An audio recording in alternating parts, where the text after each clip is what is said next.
uh, sax education. There's our episode name. What the hell? There's our episode name.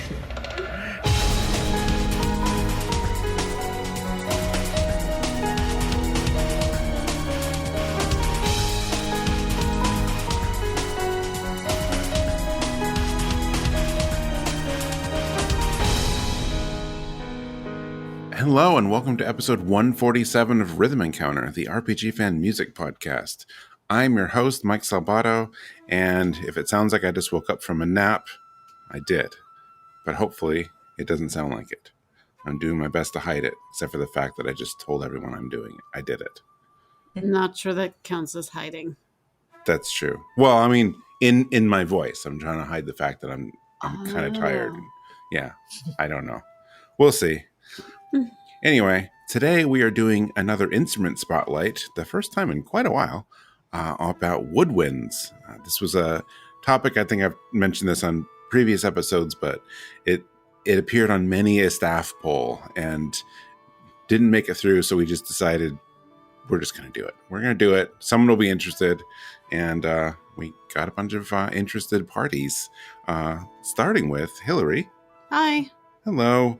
I know you've been really excited about this one. Yep.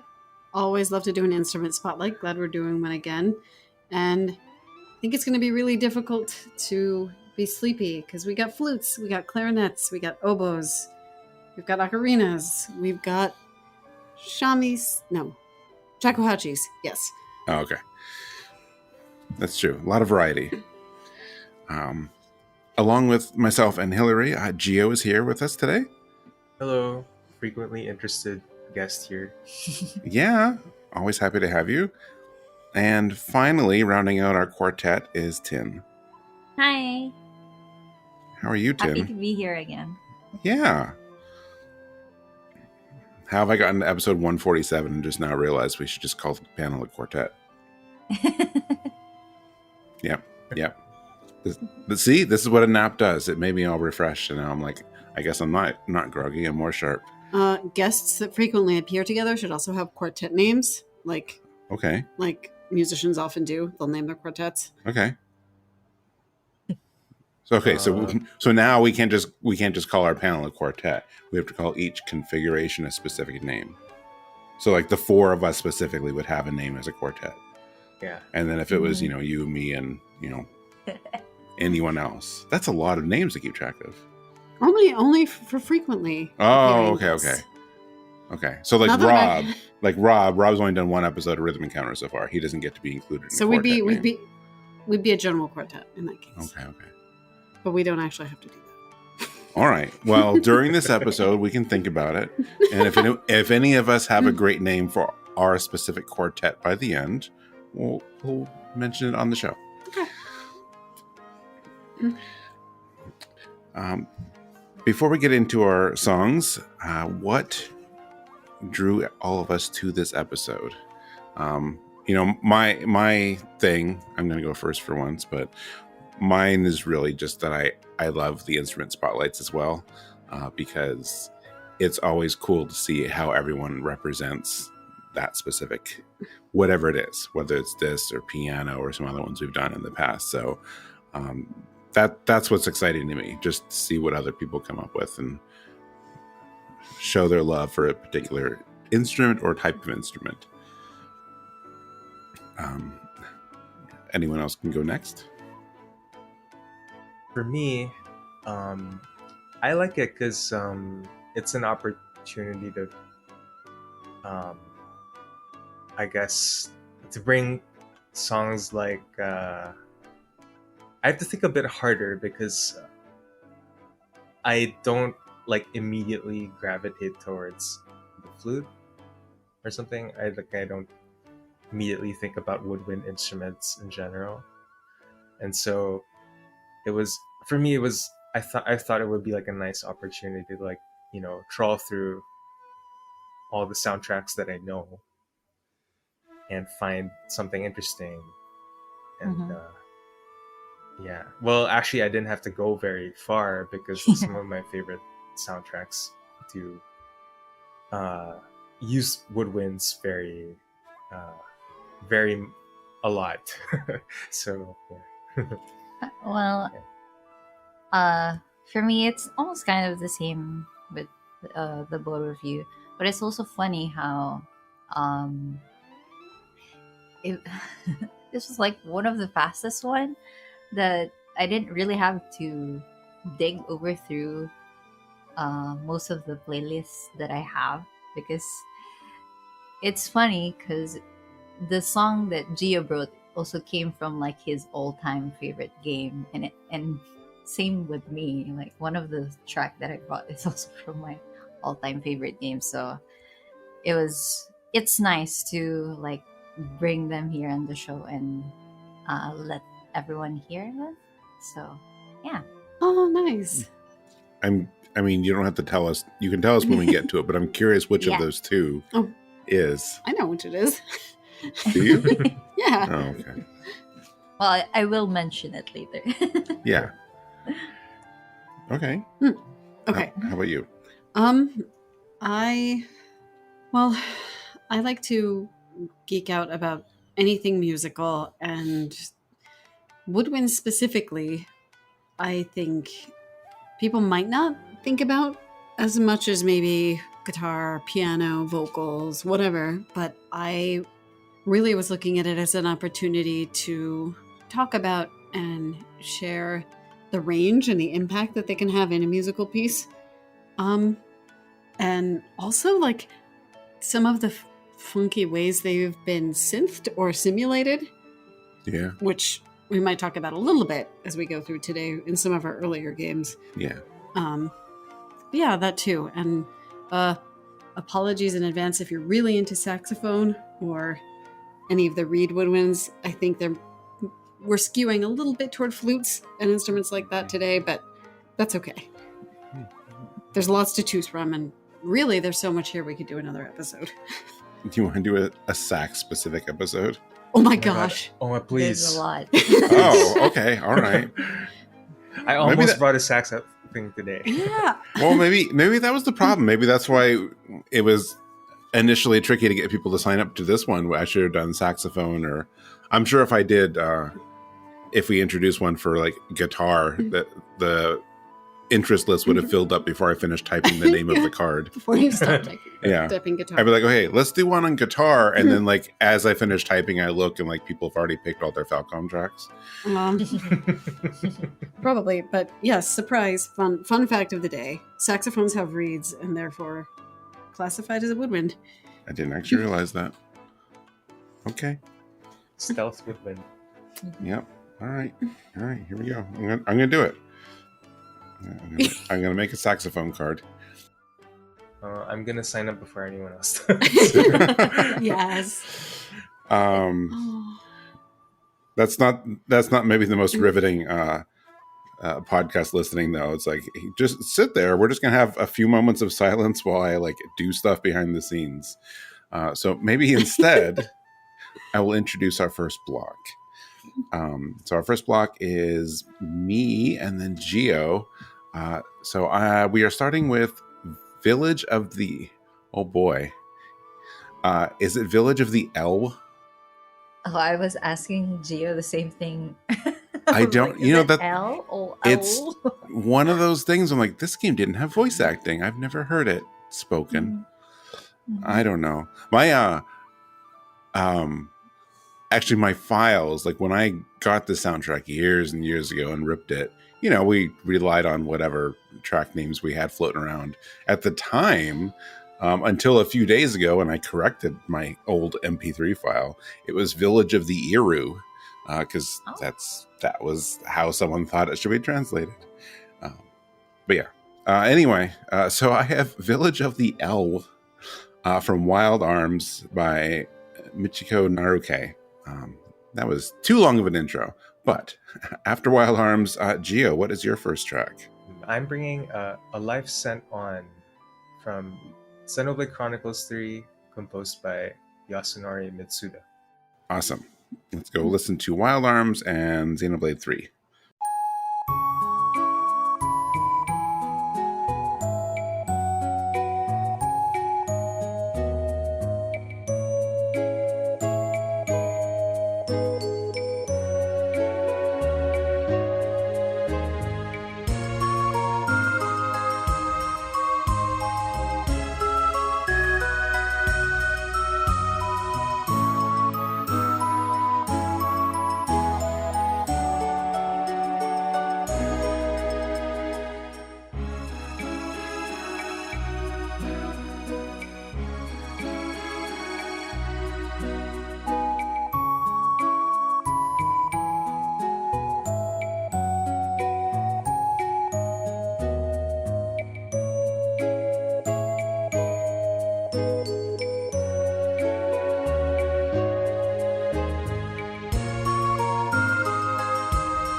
All right, so that was a beautiful start to our episode. On the Wild Arms song, I've always loved the serene sound of this one. Wild Arms is one of those games that I've started more times than I can count. I have not finished, and I don't know why. I like it. It's cute. It just, I have not played enough to get to this village. So my exposure to Wild Arms is mostly through its soundtrack. And I've always been a fan of it. But there's something, and it's not unique to this track, but there is a really cool kind of not open world, like in terms of gameplay, but just like open, and sometimes like there's like a lonely component to certain songs in the game. And I like this one. It has a little bit of that, but it's in like a peaceful way, a peaceful loneliness, sort of. I don't know if there's loneliness in the village, or maybe it's just that it's, kind of remote, which is kind of the sense I get from it. This is one of those things where, Gio, you mentioned like you had to think about it, like, okay, I'm sure I could come up with it, but like I didn't have any like just ready to go, any songs for this episode. I thought of Wild Arms first, but I had to stop and like, okay, which songs, because I hear them in my head, I'm like, which ones are specifically woodwinds and which ones are just whistling? So I had to go through and like, which one is which? Like, and this one, because that's all over this soundtrack. But I like this one a lot. And usually when I bring on Wild Arms, I don't know how many people agree with me, but there are some components of the remake, the Alter Code F soundtrack. Sometimes I prefer those versions. But I always check both, and that one would not have worked here. I listened to this one. I'm used to this one. I'm familiar with this one. I'm like, I thought it was a good pick, and I checked the Alter Code F version. So different, like instrumentation wise, and even like the whole feel of the song is different, which of course makes me really curious about the setting in the original and the remake, because it just doesn't convey the same feeling anymore, which is kind of odd. But yeah, so that was that. Xenoblade. I think this is. I'm pretty sure this is the most minimal song we have today. It's so beautiful and heartfelt. It has a, sometimes we talk about, when I talk about like a great build up, a lot of times we talk about like more high tempo or energetic songs. Like when you think of a build up, it's like really like building in intensity. And this one isn't, but the build up, it has a build up just in a different way, in a more subtle way. And I enjoyed it so much here. There's like a little bit of like harp in the background, right? There's some harp and some other accents that just, it adds a little bit, but it doesn't ever take the focus away from the flute and the woodwinds that are like the focal point here. So really nice. It's funny, like, well, to like explain a bit about what the song is. It's like it's kind of a diegetic song, because they play it, the characters like play it in the game. Nice. And yeah, and so it's very important. Like they're the two main characters, like Noah and Mio, like they're kind of like Yuna from FF10. Like they play this song to like send off souls, their fallen comrades or something. And it's really a very somber moment, and it's very, they put so much thought and effort into this song in particular, because for one, each of them, like their parts, like those are their individual like motifs or like themes, but then they play together because like they're also like one, like it's part of the story, like they become like one being as well, or like their hearts and souls are like tied to each other, and it's like really sweet when they play together. Yeah. And and the way like these songs like kind of interplay, or like kind of layer on top of each other like perfectly, it's like very well done. Yeah, because if you notice, like you'd hear like two different ranges. The other one is the other flute is like giving off a higher pitch, while the other one is lower one. Yeah. Which actually complement one another. So yeah, so that's what we get. Yeah. And actually, and they went the extra mile too. Like when they specifically had these flutes, they're called Shinobu flutes, made for this game. Like customized Yeah, flutes? yeah. Okay, I was hoping you were going to bring that up. Yeah. Yeah. And and they're like they took care to make sure like they were in the exact same scale and everything, but like, different pitch. And yeah, it's just it's so, I just find it like this is like the centerpiece of the game in a way. Mhm. And yeah, it's just such an emotional song. You're right, like it's like every time it plays in the game, it's definitely a somber moment and very emotional as well. So yeah, I hadn't thought about that fact for a while, since like we learned about it, how they made these in reality for this, and like because I haven't thought about it in so long, I forgot like how big a deal that is. Like what a talk about commitment to the soundtrack, right? And what a way to start off the episode. Like let's just go home now. I mean, as far as picking something that really like showcases woodwinds and really spotlights them, I mean, it doesn't get much better than that. Specific instruments were crafted were crafted for this, which is amazing. And it's funny because I was listening and I was kind of trying to pinpoint exactly like are those slightly different types of flutes because they are in that kind of like different range. That's so cool. I did immediately notice, and I absolutely love how the piece really is structured as a duet, especially at first. Yeah. But it's really neat to hear kind of the background of that and the reason behind it in game. And that's like almost a next level kind of super giant kind of duet building going on. Oh, yeah. And I think, Mike, your comment also about how it builds, that's a good example of how you can get a lot of build and emotional investment just by adding instrumental voices. Like I had in my notes how there was a huge shift in the song when the strings came in. Yeah. So really, really pretty song. It's like when the strings come in, it's like you're saying, please cry now. Yeah. Yep. This is the cue. Yeah. Yeah, this is the cue to cry. For me, like I actually listened to this song before I knew the title. It's like I just like clicked it, and then I was like, well, this is. I actually had a different impression. Like I thought it was like the start of a journey, in a way, because I don't know. It is. I did get that same lonely feeling as you might, and like I thought, oh, okay, so it's like the main character starting on his journey, and like the flute is very good for that. Like the flute always gives off that very solitary feeling. Yeah. Yeah, which is like, it's in contrast to like the Xenoblade track, which is like a duet. This one is very much like I'm on my own kind of song. A soloist.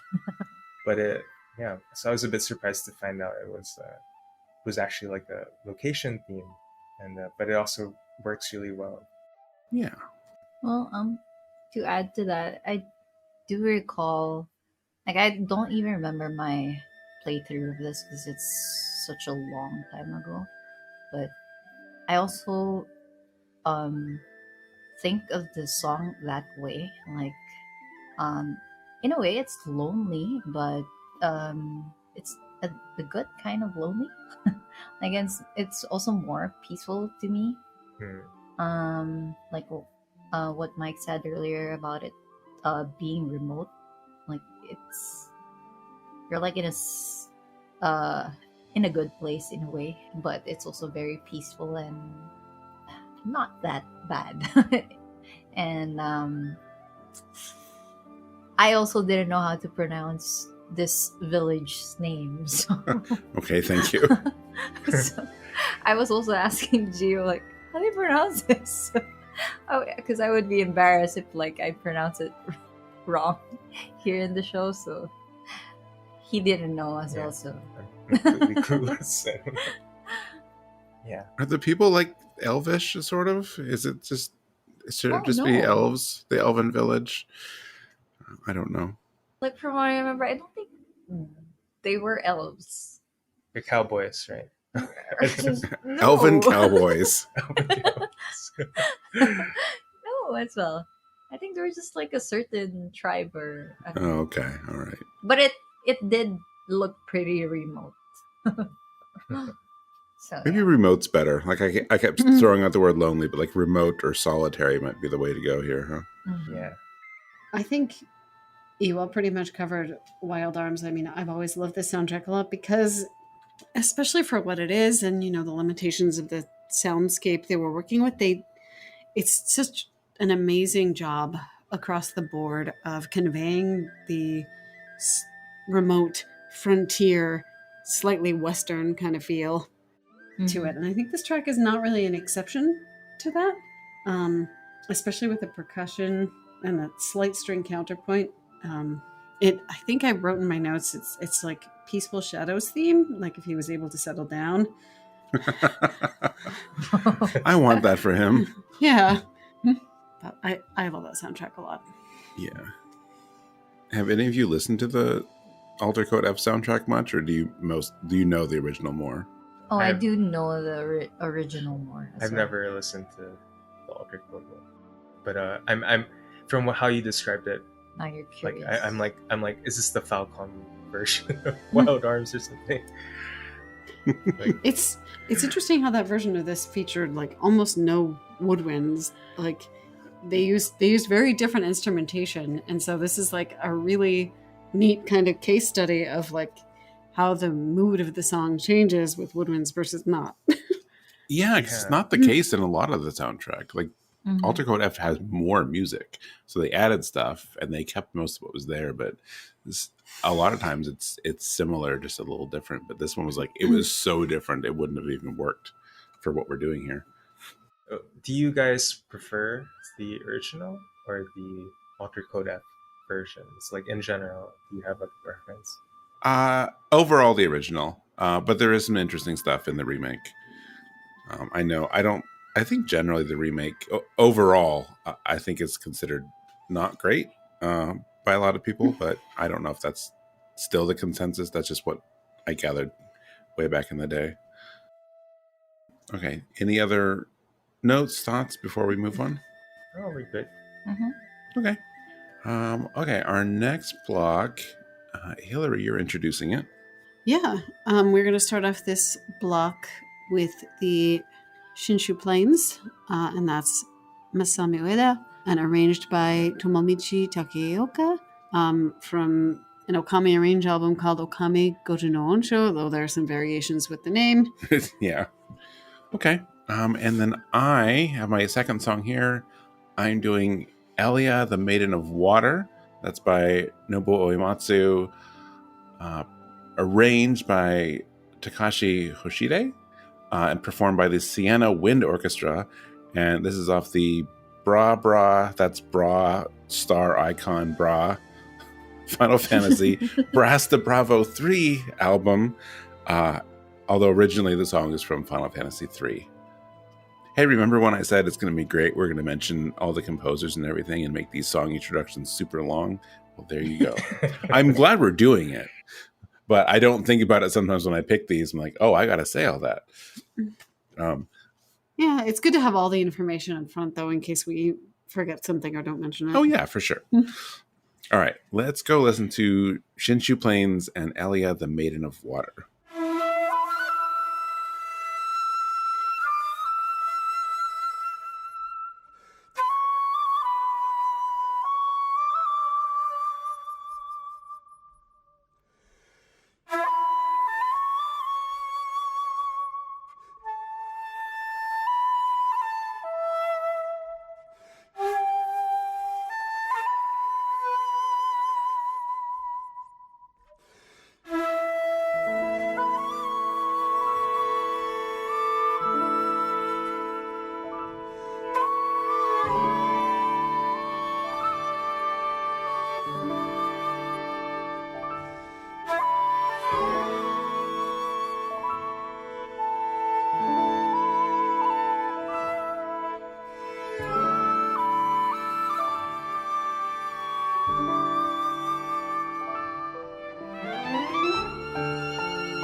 right, so let's talk a little bit about Shinshu Plains.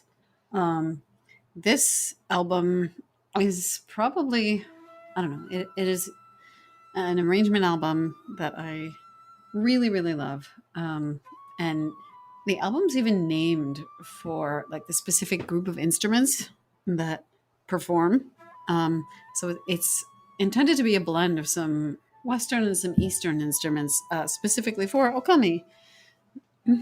And the Okami soundtrack has some great opportunities for that to kind of happen. And I really think this arranged album kind of helps that soundtrack live its best life. But the instruments, as far as I know, are piano, violin, cello, and then we have a shamisen. Most importantly for our purposes in this episode, we have a shakuhachi, which is a Japanese flute, which you hear at the beginning, especially. And I wanted to bring this song specifically because when I think about woodwinds, like there are a lot of famous Western pieces that, I'm trying to think of the name. I guess Prelude to the Afternoon of a Faun is one. There's one they play at the beginning of a lot of cartoons when it's like the morning and everything is peaceful. I know exactly which one you mean, Yep. but I don't know the name. Yeah.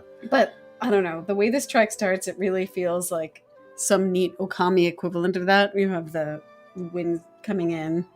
It feels like dawn on the plains. And I love that little solo. I think it's a great little spotlight. And it really lets you hear kind of some of the unique characteristics of the instrument. Like it kind of has some unique flourishes and tones, like near the ends of notes. So that's really neat to hear. And I just love hearing the interplay between that and how the other instruments come in and kind of build. I think the shamisen is one of the later additions, and that's like really when you feel like the plains are maybe getting a little more active. You know, the wildlife is actually awake. Something like that. It's mid-morning now. Right. Yeah. Part of the way through, I immediately thought of this album when we started talking about woodwinds and, wanted to get maybe some woodwinds you might know, but hear a little bit less frequently. And then as far as Elia, I like this song a lot. I think I've gone on record saying the Final Fantasy III soundtrack is underrated. This version is especially neat because the flute carries the kind of, graceful, kind of flowy, watery melody really, really nicely. And I'm just continually impressed at how the brass does that backup. They just set a really beautiful tone for this flute to kind of soar over. And I like that a lot. But then there's some nice little brass interludes in there too that kind of make it an interesting arrangement and not just, a reproduction or something that's too far away from the original. So good picks. And I like how these two fit together as well. They set a nice calm mood. I guess I'll chime in, but first of all, I'm so grateful that you introduced me to this Okami arranged album because I had no idea this existed. Oh, nice. Yeah. Yeah, that's very. Yeah, oh my god. This Shinshu Plains arrangement is beautiful. I just loved it. Like, I don't know, like when you said like the album like helps the soundtrack like live its best life, like that's exactly what I felt. Like I was like, this was like the final form of Shinshu Plains. It's like because I don't know, because like the original, I like that soundtrack. I do really like it, but I never like it enough to like want to bring it to Rhythm Encounter or like listen to it in general. But this version, something about it, like I think it's partly like the instrumentation, like I love the way the piano starts to creep in and towards the end and like that rhythmic pace, and it's perfect. Like it's so perfect. I kept listening to it over and over. I'm so glad you enjoyed it. Yeah, and I was like also wondering what is that instrument, because it's a flute, but it's distinctly Eastern, and so I was like, yeah, I'm glad that you. It's a mix. Yeah, Yeah, and yeah, I just really enjoyed it, and I think I should really like look into the rest of the album. I'm Mhm. curious to see if they did Ryoshima Coast. It's a really good song from the original soundtrack. I'm curious to see Ooh. how they did it. Yeah, I hope they did. and also We're looking at the track list now. yeah. Well, since you're talking about it and being all hopeful, I'm going to look it up for you. Oh, thank you. Which one was it? Ryoshima Coast. Oh, I don't think they did. Okay, no. Oh, sorry. that's too bad. It's How only about 12 Dragon- songs. How about Dragon Palace? Is it there? A chance? No. Oh my No. gosh. The problem is that there's so much they could do, and it's a short album. It's only 12 tracks. Yeah. I kind of wish they'd do a second one. Yeah. Yeah. Oh, it's kind of a dead franchise nowadays, but Yeah. if they could, you know. Oh, wait, the original is how many songs? See, this is what I'm talking about. Yeah. It's a lot. Like It's 5 discs? I don't remember it being that long, but there's a lot of music there. Wow. There Yeah. is. Yeah. Wait, can I want to. just- Oh, sorry. Go ahead, Gio. Sorry, I just fell in love. I just want to say I just fell in love with this song. Yay. Oh. I wanted to see the instrument credits. Oh, okay. Yeah. Okay. We There's go. your shamisen. And Shakuhashi's And credited Shakuhachi. first. Yes. Nice. Piano, violin, and cello. Yeah, I got it right. Ooh. Oh, you're telling me like you just heard the instrument and you kind of knew what it was? Just Well, guessed it.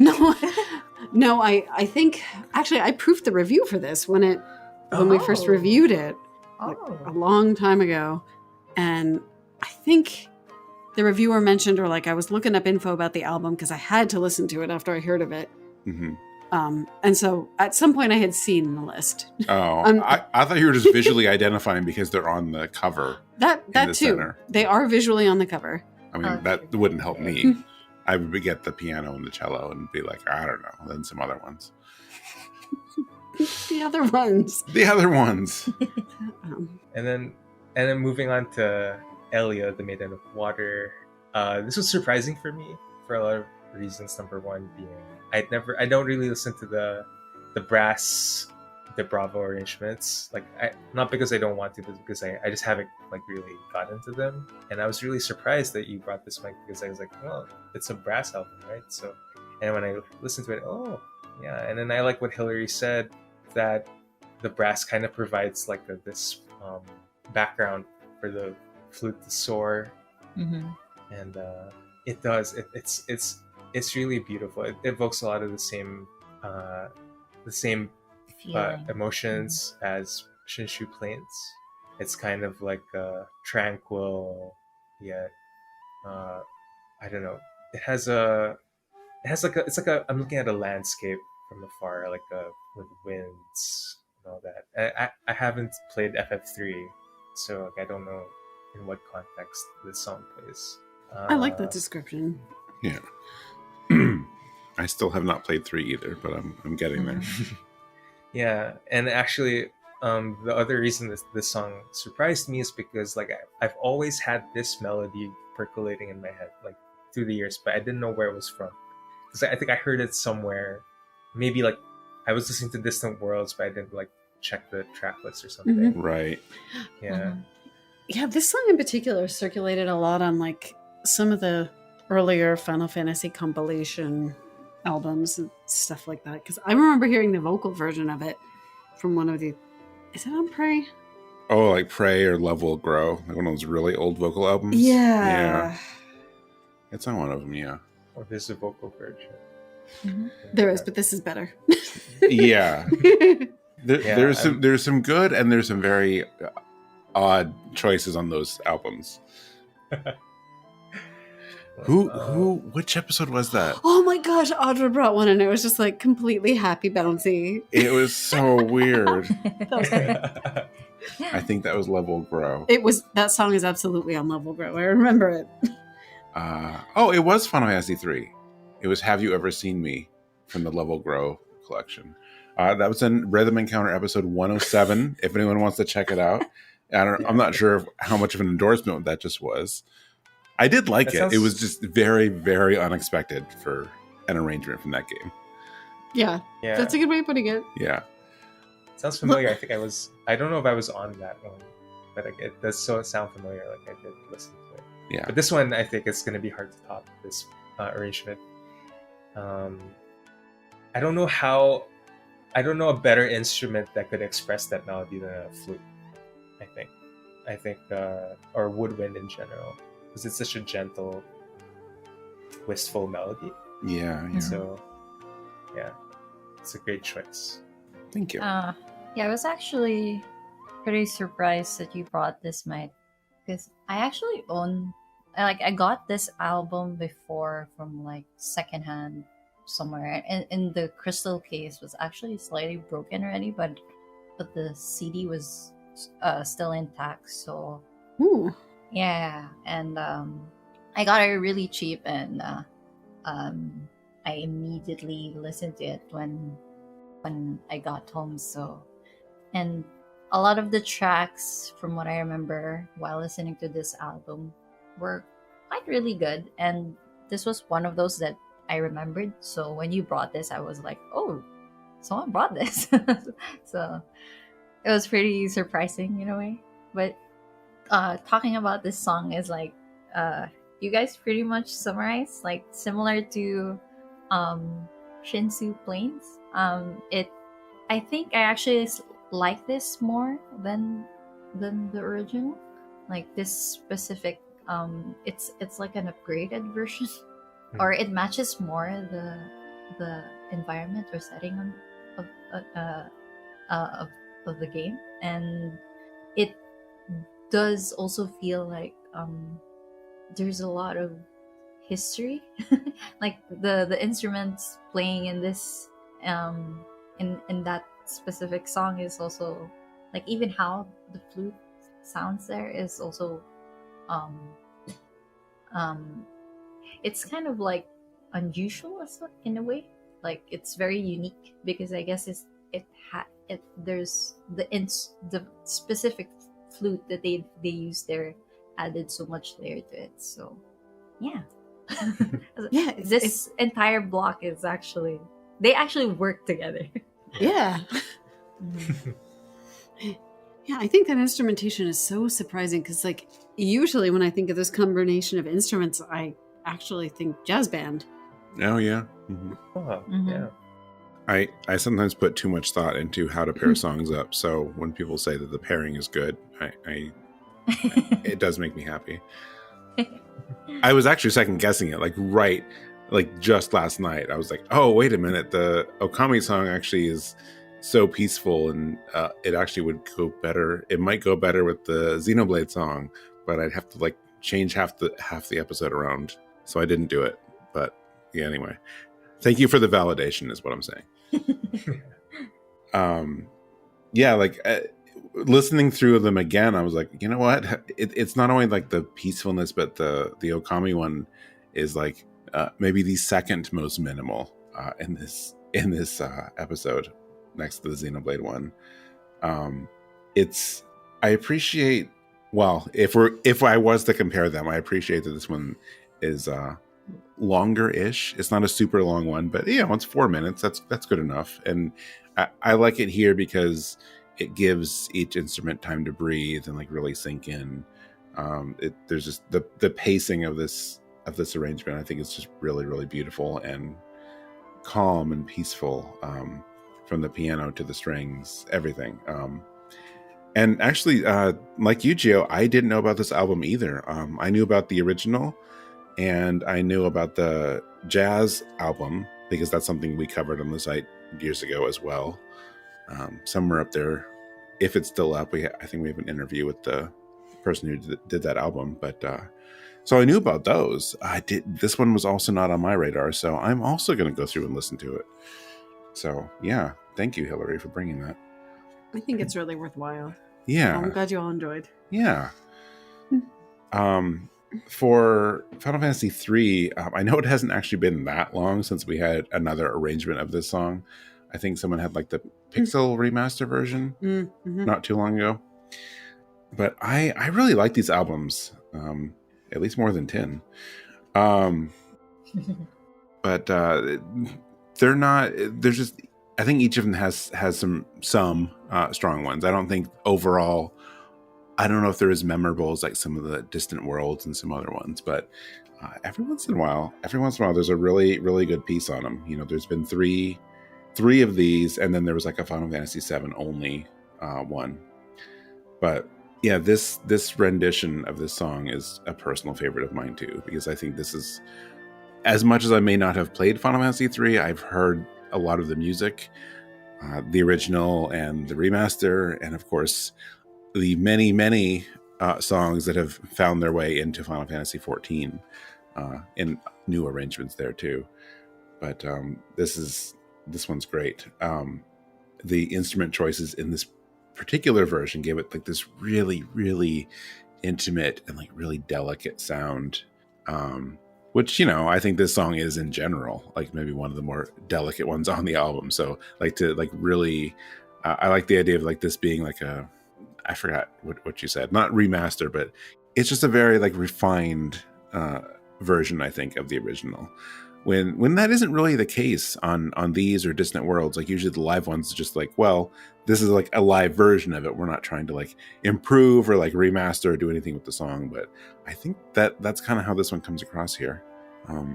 Hilary, is it Four Souls? Is that the vinyl album? Mm-hmm. This is one of them too, right? Elia is on the Four Souls album. Yeah. That one, that version, I like it too. It has a lot of harp. I think it might actually be harp and flute, but I'm not 100% sure. Right. Well, I would like them to do two things. I would like more of these albums. I would like a Brass de Bravo 4 one day. And separately, really nothing new with our episode now, but I would like more albums like that one. The Four Souls, and then, of course, I'm blanking on the name of the Final Fantasy 4 one. It's like when they did 3 and then 4, I figured like they would keep that series going, but I don't think they've done one for Final Fantasy 5 yet. I was curious what they would be like for 5 and 6. I really wanted them. Although I liked Four Souls significantly more than the FF4 one. Although the FF4 one, actually the world map music was that was a really fun version. Mm-hmm. Geo and Tin, have you heard those albums at all? Like, do you know what we're talking about? Or are we just like having our own conversation over here? No, they're like these. I'm curious. There were these like very kind of strange short vinyl releases, right?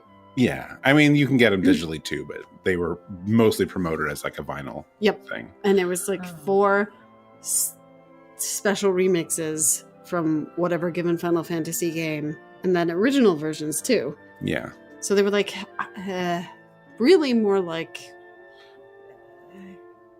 EPs than like a full album. Yeah. But they were fun and have really pretty art. Really pretty art. I feel like the 4 songs, I feel like 2 of them were maybe a more traditional kind of arrangement, and then 2 were maybe more experimental. Yeah. Your mileage may vary, I guess, with some of the songs, but I don't know. They're interesting little musical experiments. The Eternal Wind one on Four Souls is great. Oh my god. Yeah. Really good. Mm-hmm. I love that. Of course. I love that song. It's another one of those FF3 songs that you just know. Yeah, exactly. Right. Even though we haven't played the game. Yeah. All right. Shall we move on to block 3? Let's go. All right. So this one's Geo and Tin. Geo, what are we getting into next? Okay, we're starting off with Price from Persona 5, and guess who composed it? It's Shoji Meguro. No way. All right. Awesome. And then Tin. Bring Ding Dong Dell, the Cat King's Castle, from Ni no Kuni, Wrath of the White Witch, and it's composed by Jo Hisaishi. Hisaishi. Nice. All right. Let's go listen to Price and Ding Dong Dell.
So yeah, that was Price, and you might, listeners might be wondering what was the woodwind there. It's like it's not really something you hear every day, and I was also wondering. And so before I chose the song, I double checked, and turns out it's a South Asian tribal instrument called a zurna.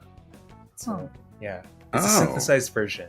Okay. Okay, I was super wondering, and I went down so many like Reddit rabbit holes, and a lot of people actually said bagpipe. That was what I thought at first, yeah. But it's cool. not. Apparently, it's a zurna. It's according to the liner notes. It's a synthesized version, and they never explain why they chose it. But it's such an inspired and weird choice, I think, for Persona 5, especially. It's the only time you ever hear, this song, this instrument, and I guess to give a bit of a background, that this is like the dungeon theme of this, it's a bank. Like the dungeon is themed like a bank, and then the boss of the dungeon is like this, the phantom version of this like loan shark, I guess. So it's meant to give off like a sleazy vibe, I think. And it was just so interesting because the instrument itself is not sleazy at all, but it does have this quality of like being I don't know how, I'm not really sure how to describe it, but Yeah, you guys know what I mean? This is kind of like wavery, like slidey. Yeah. Mm-hmm. It's like a bit of a slidey. Yeah, it's like it's a slippery guy, I guess. Yes, this instrument is now a slippery guy. Yeah. And I just find it so cool. Like I don't know, I just find it. I just like I think it's such a cool thing that Meguro did, because it's yeah, and the song itself is very catchy. I think it's one of the best songs on this very, very, very good soundtrack. Everyone, I don't know anyone who doesn't like the soundtrack. So. But yeah, and then with Ding Dong Dell, the Cat King's Castle, I love how we came away like coming away from like these very wistful or somber sounding songs. Like we're moving on to like this this bustling, like a woodwind instrument giving off like like helping to create like a bustling atmosphere. With like I haven't played Kuni, but I assume like the Cat King's Castle is just full of life, full of cats, and it kind of actually like it kind of has the same atmosphere as Evergrace. Like you guys know that soundtrack, right? Like wow, really? Very, yeah, but a more structured version. Like I know there's like this one song in the Evergrace soundtrack that's like you're in a market and it's like a huge mess. A very, very good song, but this is like same energy. Yeah, same energy, but a lot more structured and overall, cuter. And then it sounds like it's Joe Hisaishi, so it just evokes a very strong sense of place. So yeah, I really enjoy this. I'm glad Tim picked this one. Well, okay, since we're talking about Ding Dong Dell, you in a way you're actually correct in describing the place, even though you haven't played it. But the place is not really full of cats, but it's kind of like a regular city, but very fantasy, like and a bit medieval in a way. The design all over it. But the reason why it's the Cat King's Castle is because the king is a meowgisty.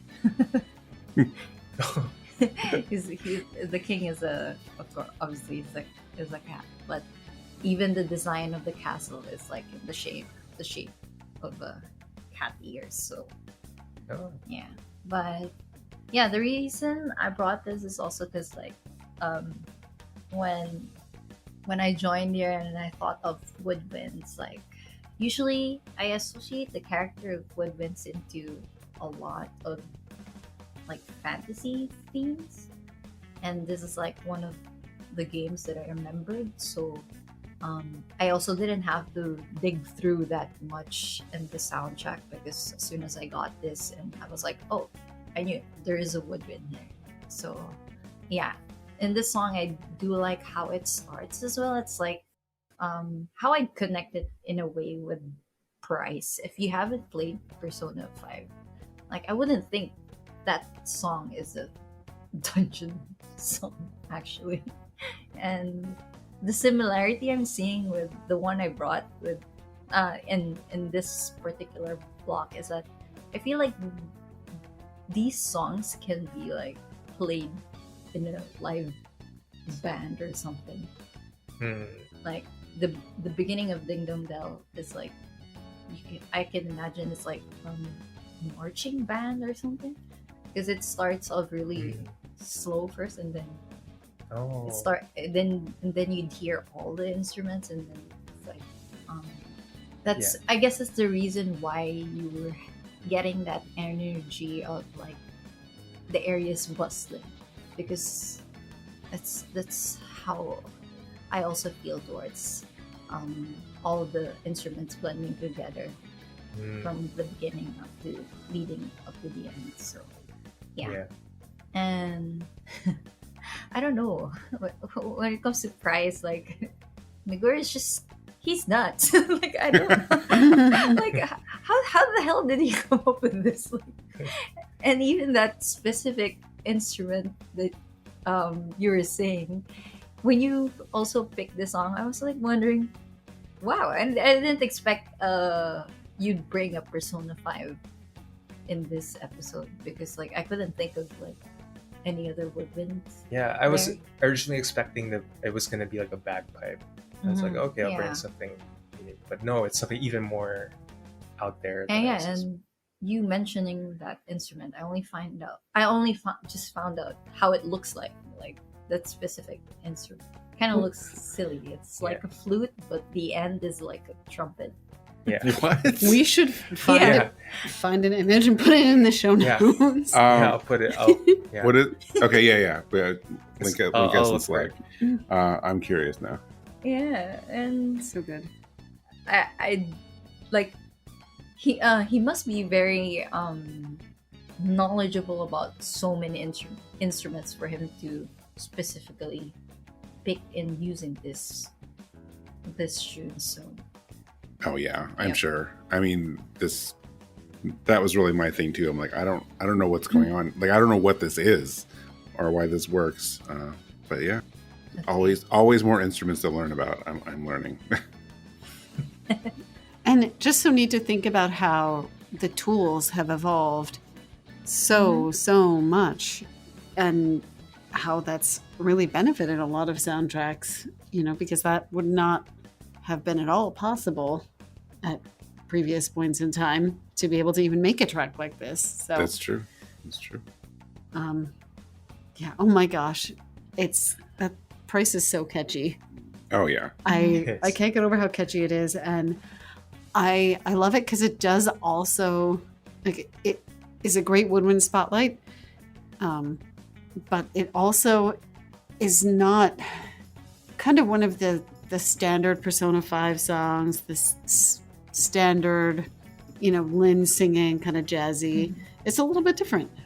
It still fits, which is amazing. And I think a lot of the palace themes are actually like that. Like, they're just a little bit different from things outside the palaces, but still close enough that they fit into the soundtrack as a whole. Right. Which is really what you want for your big Persona dungeons that you'll be going back and forth from probably a lot. Yeah, it helps to like propel you through the dungeon. Yeah. Right. I think a good motivating dungeon song is maybe underrated. Like I there's always you want the right atmosphere or whatever, but there's something about, like, I don't know, a sewer dungeon or a really boring cave where they're like, let's make the music match this like quiet boringness. And in a lot of games it doesn't always work, and you're like, I don't want to go there. But you get songs like this, you're like, I want to do this. Yep. The palaces are absolutely not boring. In fact, I would say they are the opposite of those types of dungeons, thankfully. Oh, yeah. No, I mean, I definitely agree. And, I mean, Shoji Meguro is a good person to be doing that, Did you just do like the okay symbol? I did. Okay, no one can see that but you and me. I know. Okay, all right. I have to narrate. As far as game composers go, he's absolutely 100% an expert. Like, oh, yeah. Full of surprises, never quite what you expect, and it always sounds fantastic. Yep. I can't say enough good things. He's one of the masters, you say. Yeah, for sure.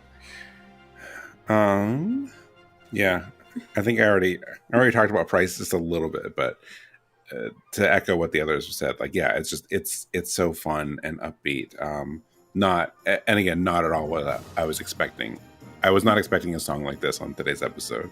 So, like I said at the beginning, always interesting to see how people interpret our themes and the interesting things that come up. And this was definitely the biggest surprise for me.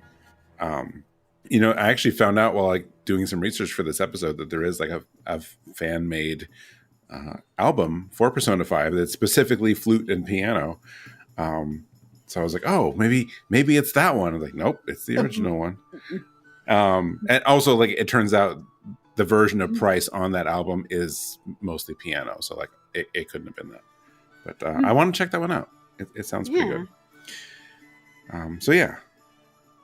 I can't believe we keep saying the word surprise and no one's tried to like shoehorn in a last surprise. Never see. Yeah.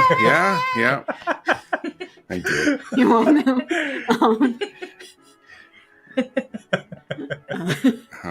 My first note on the Ni no Kuni song is Scotland. There's You're stealing my bit with the nose. I am stealing your bit, except I didn't actually say Scotland question mark. It's true. Because you can hear the question in my tone. So I'm not totally stealing your bit. Okay.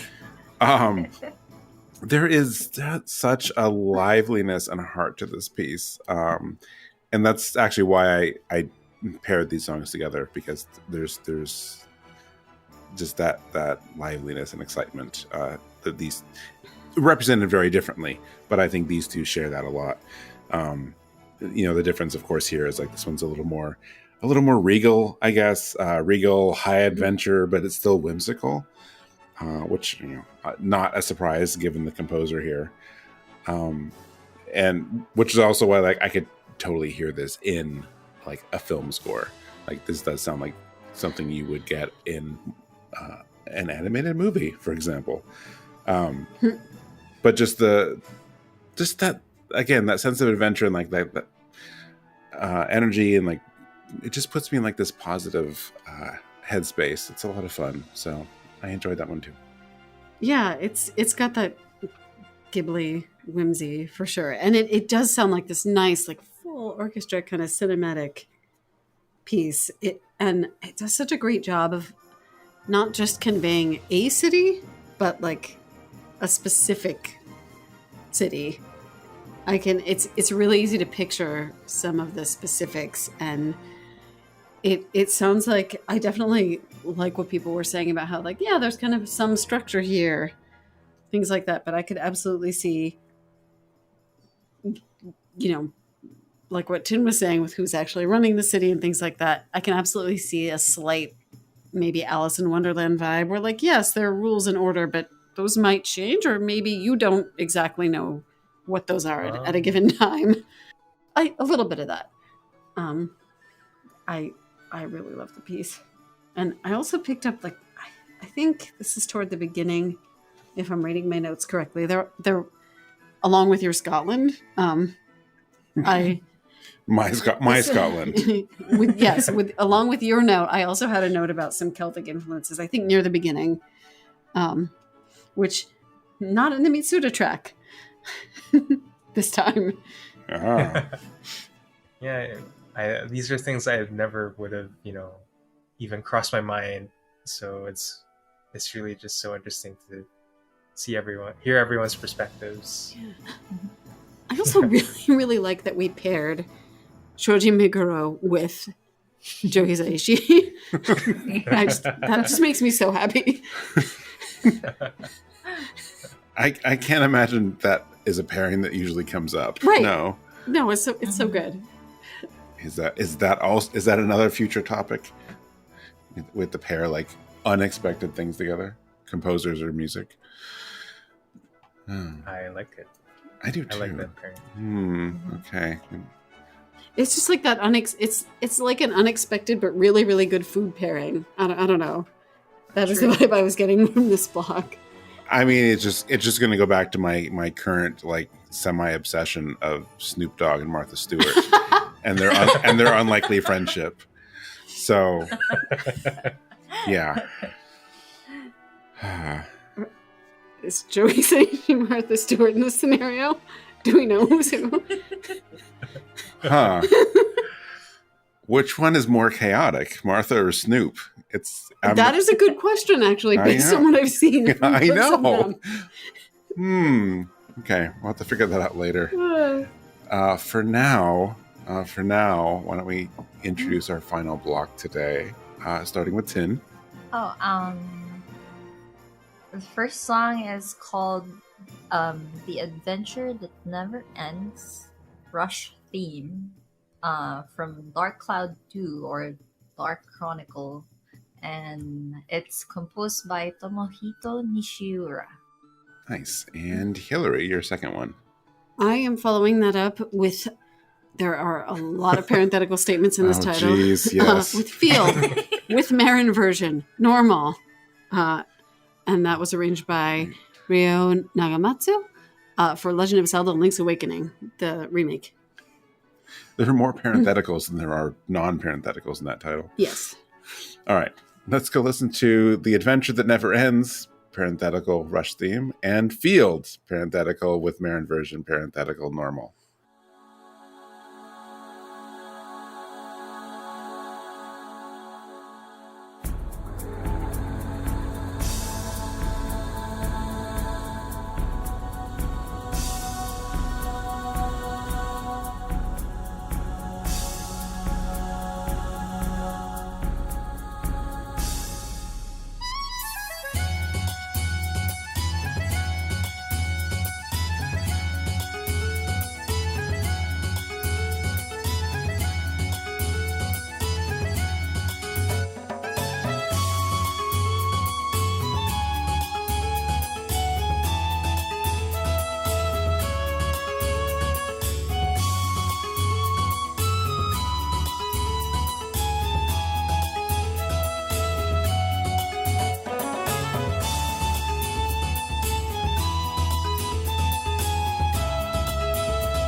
Okay, so the song picks for this last block are I actually think that these are like among all the songs that we wrote here, these are like the good ending songs.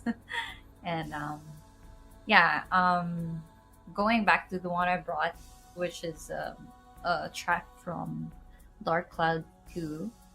This specific song actually plays at the intro of the game, like when when you just boot it up the CD and there's that intro video before hitting that new game button. So yeah, as soon as I heard about this episode, this was a specific track that I immediately thought that, oh, this is a perfect opportunity to bring like one of my favorite games of all time. And Yeah. and I'm really glad that I got to bring this here. And fun fact, like even before I brought this, I actually was picking another song from the soundtrack as well, because a lot of the songs in this entire game has a lot of accordion, right? Yeah, that's my guess. Like it's Yeah. an accordion. Yeah, that's what I'm also guessing. And I really like how they're all just a bit short, but they sound really good. And uh speaking from its title, like the adventure that never ends, like when I first also heard this track, it's also giving off that vibe, like I'm about to do some really big adventure, because like it starts off really slow with the hymn at first, and then it just goes crazy with the accordion few seconds after. And yeah, and I really like that. And as for Hilary's track with Fion, and this just sounds very nostalgic. Like I haven't played the remake of Link's Awakening, but previously I also played the Zelda Echoes of Wisdom, and this plays there, right? Mike. In Echoes of This- Wisdom? Yeah. I mean, like, Does it? there's like some versions Like a and rendition? motifs of like the Zelda overworld theme. Yeah. So Echoes of Wisdom is interesting like that. Like there's several like songs and motifs that there's some like familiar Zelda sounds, but I feel like Yeah, yeah. more than anything, it's things that sound like familiar Zelda songs. They're not really. Like most of it seems original to me, which I think is really interesting that they did that. But anyway, go on. yeah, this is like the only track in our entire playlist that you'd hear majority of that instrument. Like it's really focused on that flute for this version, and I really like it. And it similar to my track, that it's giving off that adventure feeling. And but this one is like a little bit more subtle, but still has that playful energy to it. So yeah, another great pairing, Mike. Thank you. I love having these two together. I really enjoyed the Dark Cloud 2 track because it did give like a slightly different flavor of adventure. And I thought it was interesting and almost a callback in a way to the Xenoblade track, because there were parts of it near the beginning that almost did there was some back and forth, so it almost did kind of sound like a duet for a little bit again, which I thought was neat. Yeah. And I think it's another good example of how synths have reproduced kind of some of these instruments and some of these sounds, which I always like to think about and always like to hear. Yeah, and it's interesting to get a little bit more context for where it is in Dark Cloud 2, because that's something I was lacking. Well, don't worry, because I love the game a lot too, but part of my notes were even like, I don't remember where this plays, but I remember the song because it's been a while. And this is your favorite track, right, Tin? Your favorite game? Or one of. Yes. Yeah, okay. Yeah, one of. So I did know. Nice. I was thinking it was this one, but I wasn't totally sure. Oh, and let's see. Where to start with this Link's Awakening track? It is, in some ways, it was a very, very easy pick. It's a very, very well-known theme. But I wanted to spotlight it because I love the concept for the remake soundtrack for Link's Awakening. How they took a Game Boy soundtrack and decided, hey, let's let a woodwind ensemble do the majority of the music with some strings and some other things thrown in. But Tin is right. I specifically went out of my way to pick a track that was woodwinds and very, very little else. So I'm pretty sure there's a piccolo in there. You get that, and that's where a lot of the like high energy is coming from. Definitely flute. The first instrument, however, that is credited in all of the soundtrack is the ocarina, which is in there, and very, very important for Zelda, and also not the first thing I would think of when like choosing music for a woodwind episode, but very much a woodwind. Yeah. So happy to get some ocarina in there, and happy to just get a really neat sample of what a bunch of woodwinds sound like playing together. I mean, they really do lend a very particular sound, and in this case, playfulness that also works in tandem with the choice to do this like kind of plasticky, like toy box kind of visual style. I love it. But it is, and it is all perfectly appropriate for Link's Awakening too. Yes. But that's all we're gonna say. No 10 spoilers. Yeah, 10. If you enjoyed Echoes of Wisdom, I would encourage you to play. Yeah. So you played the original Link's Awakening, or no? Yes. Okay. But super back in the day. Yeah. No. I mean, check it out. It's one of those. It's one of those remakes that's really. I find it interesting that it's so faithful to the original, just in a new wrapper. I think it's really cool. I mean, picture the Game Boy one, but instead of like screens that scroll across, it's a consistent world, but like it's like down to like the squares. It's that faithful of a remake. It's Link's Awakening, but it looks like Echoes of Wisdom.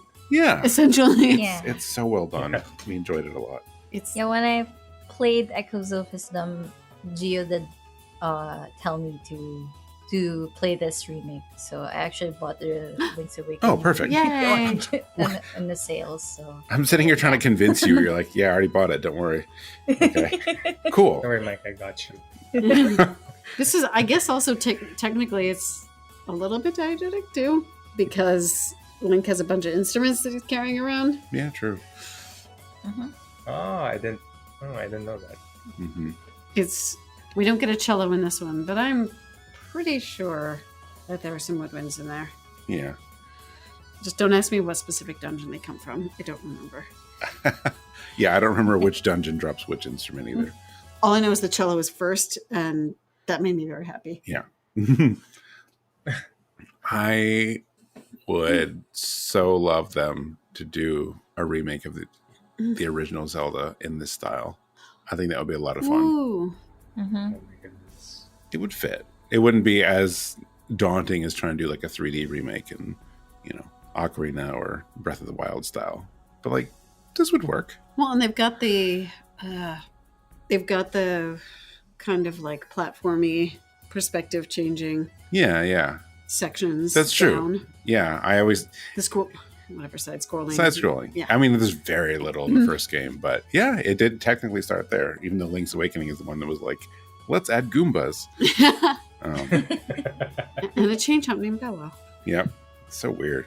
It's like it's all a weird dream or something. So yeah. And then Link shows up in Mario RPG, so they had fun. Oh yeah, he did. So yeah, like I said, Dark Cloud 2. Absolutely love that game. Have not played it in way too long though, so even if I forgot the context of this, I adore this soundtrack so much. I might have even paired this with Ni no Kuni because it's another one that has like that great adventuring, feel to it, which I love. Just like it's kind of bouncy, just the energy of it is really exciting. Just it essentially makes me want to just like pick up a sword and go adventuring, or a wrench, I guess in this case. But I don't know about you, but I spent a lot more time playing as Monica when I could. Oh, actually, I probably play them equally. Yeah. I also did find his gun useful. Oh yeah, no, that's true. Maybe it was more equal than I thought. Mm-hmm. I actually grabbed the game again a while ago, and I guess can I still play the PS2 one on my PS5? Yeah. Cool. Oh wait, the CD? No, the digital version. Yeah. Okay, cool. I should get back to that. There you go. It's actually I didn't think about this. Was not in my notes. I didn't think about it, but I somewhat have a similar problem with Dark Cloud 2 and Wild Arms in that starting up Dark Cloud 2 again, I remember how much I like the invention system, and as soon as I get access to the camera, all I'm doing is running around trying to find photos. I don't remember what I'm doing in the story anymore because all I've been doing is trying to like snapshot things and invent things. When you get that certain light bulb, like, yep, I've got an idea. it's so fun. And then in Wild Arms, it's more. I mean, this is a very specific thing that in the original Wild Arms, not Alter Code F, but you could customize and design your own icons for the interface.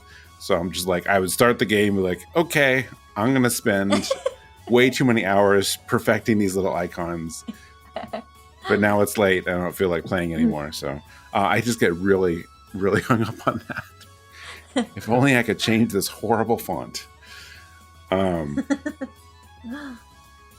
How did you not get more involved in like making patterns in Animal Crossing then? I know you did some. Yeah, because I don't have as much time as I used to. Oh, that's a good reason. I blame RPG fan. Oh, I'm just kidding. I mean, it's partially true. All right.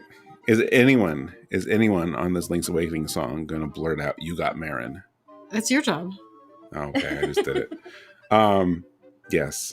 This is your chance. I'm sorry. This Who is your got chance. Marin? That's what I wrote down. You got Marin. Is this your big chance? You love that moment. It's so funny. And it was your chance to say it. Yes.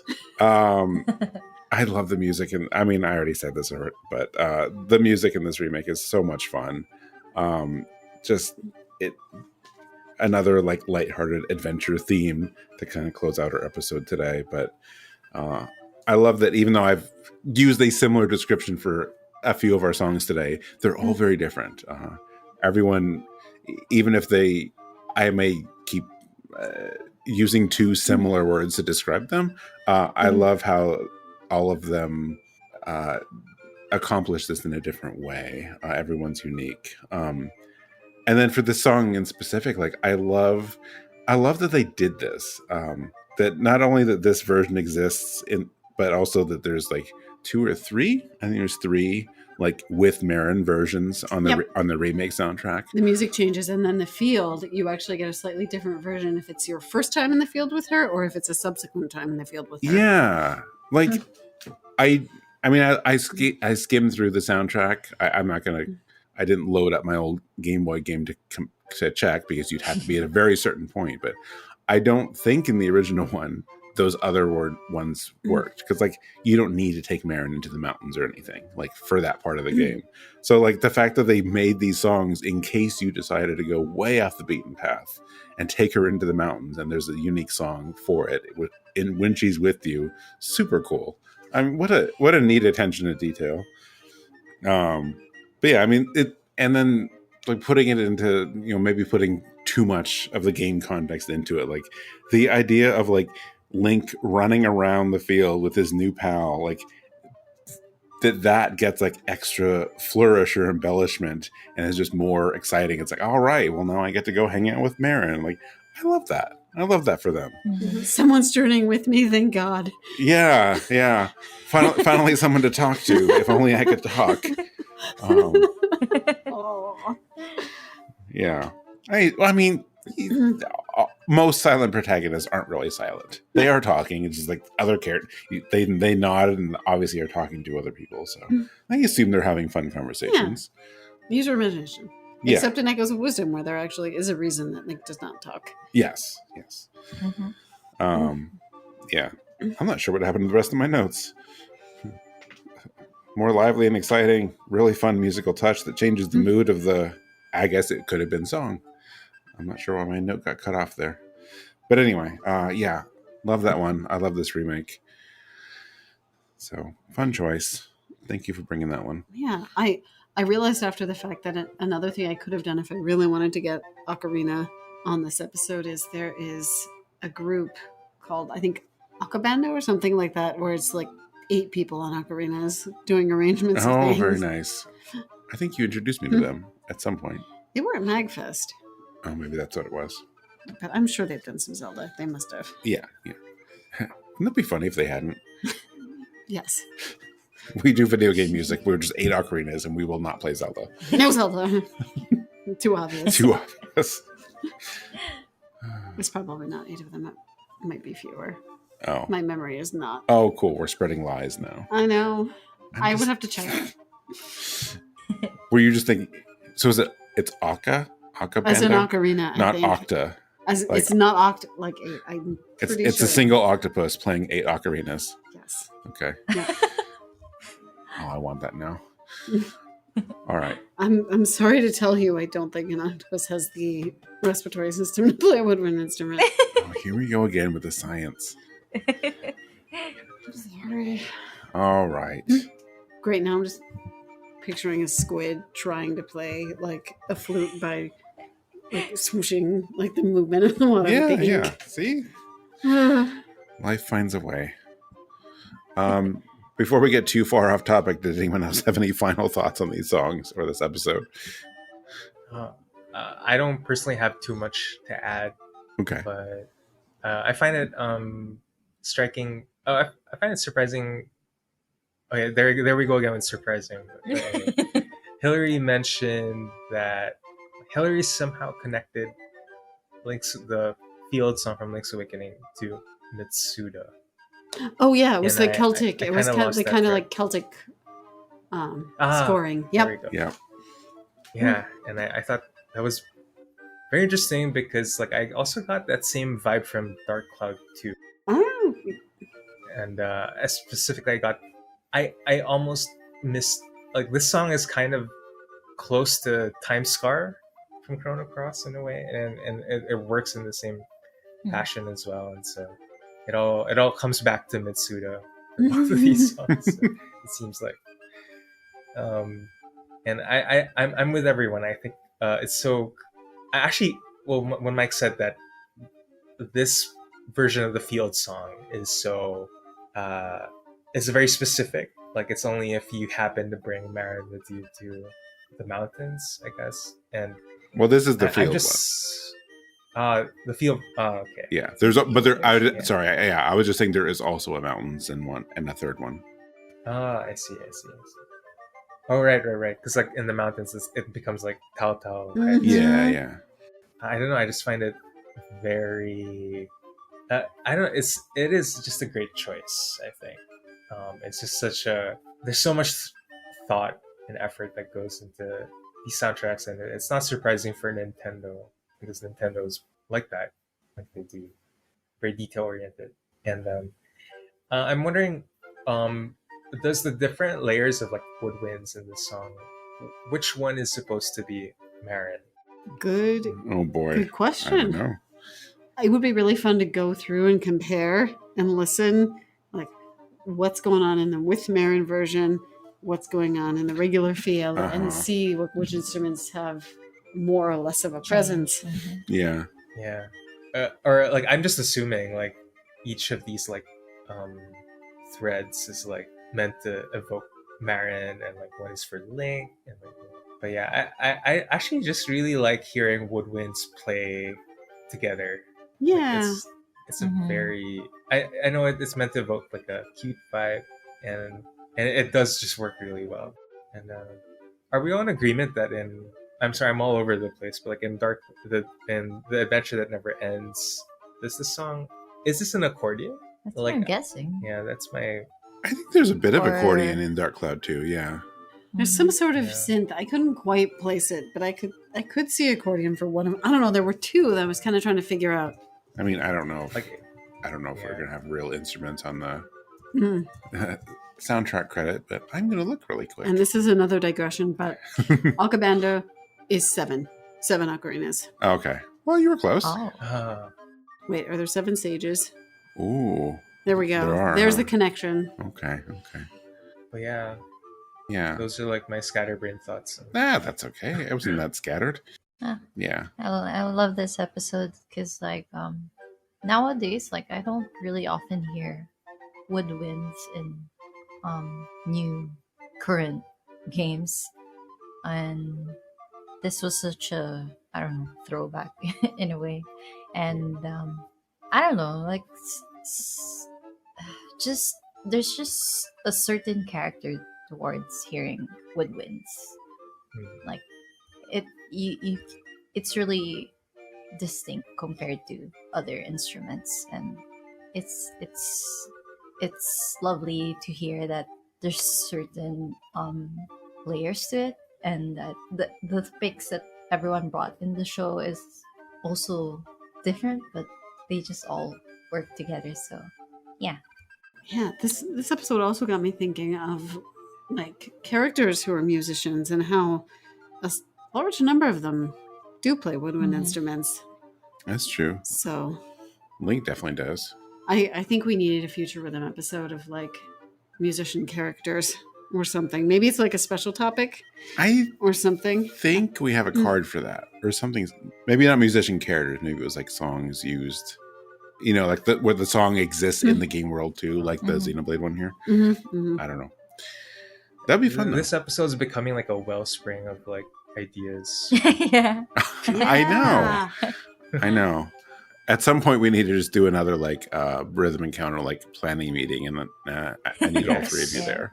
Yeah, I would love to. To throw out more ideas, which I actually off topic wouldn't mind doing one of those before the end of the year. Well, I think my last thought on this lineup of songs is that I enjoyed so much the variety we had today. That we have things like the really, really like personal journeys and stuff in the Xenoblade song, all the way up to stuff like this Zelda one. Like that's one of the fun things about these instrument spotlight ones. And you know, the composer spotlights too. Like when we get a really nice range, it really shows you like, oh, like this kind of, you know, opened up my mind a little bit to like what this means. You know, it's not just you know 8 songs played on a flute. You know, not that I'm saying that's what I thought, but it was good. I enjoyed the variety a lot. Yeah, I think that's one of the best things about instrument specific episodes, that you do get to kind of explore the range. Yeah. So, all right. To close out today, games that made their debut on this episode. None. That was actually the first time in a while where all of these have been on Rhythm Encounter at some point. Some not for a while. I think, what did I say about Okami? Like episode 37 or something? Yep. Episode 27 was the last time we had Okami. Oops. So, you know, maybe not brand new to the show, but it might as well be at that point. It's been so long. Otherwise, all of these games have featured a Rhythm Encounter at some point in the past. Coming up next on Rhythm Encounter in a couple weeks, we are doing, well, these two are still in flux, but I think we're doing an episode on the Tales series. After that, we're doing an episode on like musical origins, like personal musical origin journeys for the panel. So whatever the order is, those are the next 2 episodes. And that will be episode 148 and 149. And then we're going to do something fun for episode 150. But I will talk about that later. Yeah. If you have any thoughts on this episode, some favorite woodwind music or ideas for future topics, you can reach the show and me at music@rpgfan.com.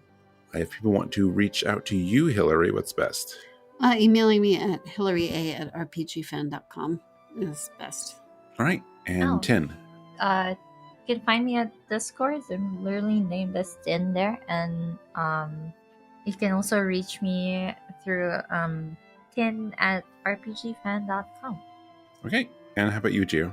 You can find me at geo@rpgfan.com, and I'm also on Discord. I go by 10bstar, TENBISTAR. Nice. Rhythm Encounter is, of course, not the only show on the RPG Fan Podcast Network. We also have Random Encounter and Retro Encounter. Random Encounter most recently did an episode focused on Romancing Saga 2 and Dragon Age The Veilguard. And the next one, well, I don't know, because it has not been recorded yet, may be talking about Dragon Quest III, the HD 2D remake, as just a few days ago, we posted a hands-on preview of the game. So check that out. Over on Retro Encounter just last week posted a Halloween episode about scary games. And coming up next is the Zelda month. There's a 2-part journal on Zelda: A Link to the Past, and some other cool Zelda topics in between there. You might even see Tin and I on one of those episodes. So be on the lookout for that. Otherwise, you can find RPG Fan on most social media as RPGFan.com. You'll find us on Facebook, Instagram, Threads, Twitter, Twitch, and YouTube. You can find us on Blue Sky as RPG Fan. All of these links are in our show notes. Of course, our website is rpgfan.com, where you'll find all of our news, reviews, podcasts, features. Everything else is there. And lastly, the last link I will give you is our shop. That's rpgfan.com/shop.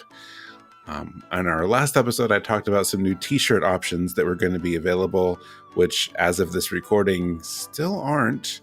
But soon, we're trying to get that squared away, but there should be some new color options coming soon for you. So be on the lookout for that. You can get our RPG Fan branded merch there, and then you can also find our RPG Fan review card collection book. So all of that is at rpgfan.com/shop. And lastly, if you enjoyed this episode, we would love it if you could review, subscribe, wherever it is you listen, comment, like, all of that helps us. So thank you for that. And to close out, we have a bonus track. And Hilary, you have the bonus track today, because I don't think you've got to do a bonus track in a while. I haven't. And I wanted to kind of go back. Like, we get some descriptions of flutes that are kind of just like mysterious or like lonely, and there's a gorgeous, gorgeous flute solo here. So what I'm bringing is from the Child of Light soundtrack. It's Aurora's theme, Flute. So it's such a beautiful song. What a great way of closing out. All right. Well, thank all of you for being here. Thank you, everyone, for listening. I had a lot of fun. And we are going to leave you with Aurora's theme, flute version from Child of Light. And we will see you in a couple weeks. Thanks, everyone.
no. Elven cowboys.